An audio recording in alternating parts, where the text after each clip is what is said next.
Issa Kaojim de retour avec l'expression « l'imperturbable patriote Assimi Goïta ». Combattu et contesté jusque dans sa propre formation politique, le sulfureux Issa Kaojim, quatrième vice-président du Conseil national de la transition, CNT, n'a pas encore fini de faire parler de lui.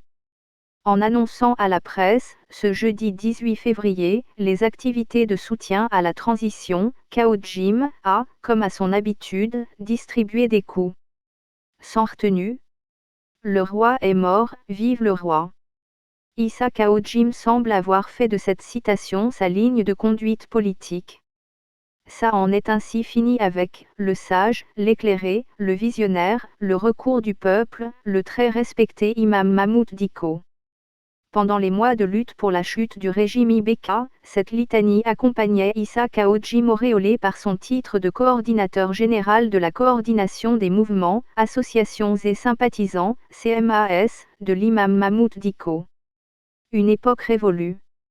À la conférence de presse qu'il a organisée, Issa Kao n'a cessé de louer les qualités morales de son nouveau parrain, véritable maître de la transition. L'imperturbable patriote Assimi Goïta, c'est désormais la nouvelle musique d'entrée de spectacle de l'ancien chargé de communication de l'imam Dicko, jadis président du Haut Conseil islamique du Mali. À plusieurs reprises, tel un Joseph Goebbels des temps modernes, Kaojim n'a cessé d'appeler, avec insistance, les jeunes, à rejoindre l'imperturbable patriote Assimi Goïta, un jeune qui a la tête sur les épaules, et qui aime le Mali. Une fuite en avant. Issa Kaojim ne tarit plus d'éloges sur son nouveau parrain. La raison est simple. Pour le quatrième vice-président du CNT, la réussite de la transition, c'est de voir le nouveau président de la République issu du cercle restreint d'Assimi Goïta dans lequel il s'est habilement glissé en dénigrant l'ancienne classe politique.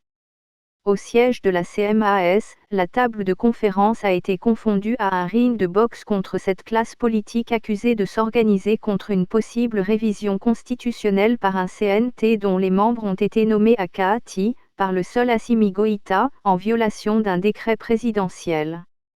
Ceux qui ont fait la Constitution en 1991 n'étaient pas plus légitimes que le CNT actuel, a indiqué Kaojim.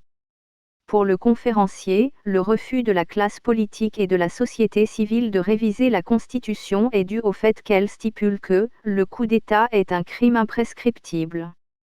Comme si c'était le Coran, s'offusque Kaojim. Et d'attaquer, le premier coup d'État au Mali a été fait par Alpha Oumar Konaré. C'était un coup d'État politique en donnant le pouvoir à un militaire au lieu de son parti, raconte Jim, se sentant maître de l'histoire contemporaine du Mali. Pendant une demi-heure, les coups partiront dans tous les sens. À ses ex-camarades de la CMAS qu'il estime l'avoir destitué, Jim défie la CMAS par son coordinateur général que je suis, et je partirai quand je veux. Au gouvernement, Kaojim l'accuse de « mal communiquer ». Beaucoup de bonnes choses se font qui doivent être expliquées aux Maliens. Réaction. Quelques heures après les propos d'Issa Kaojim contre le mouvement démocratique incarné par l'Alliance pour la démocratie au Mali, Parti africain pour la solidarité et la justice, Yaya Sangaré, ancien ministre et porte-parole du comité exécutif de l'ADMA-PASJ, fait un post.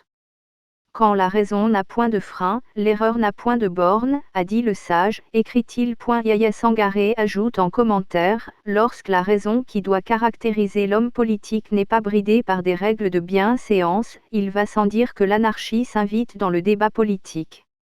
Y a-t-il un lien de cause à effet entre ces deux sorties ? Allez savoir.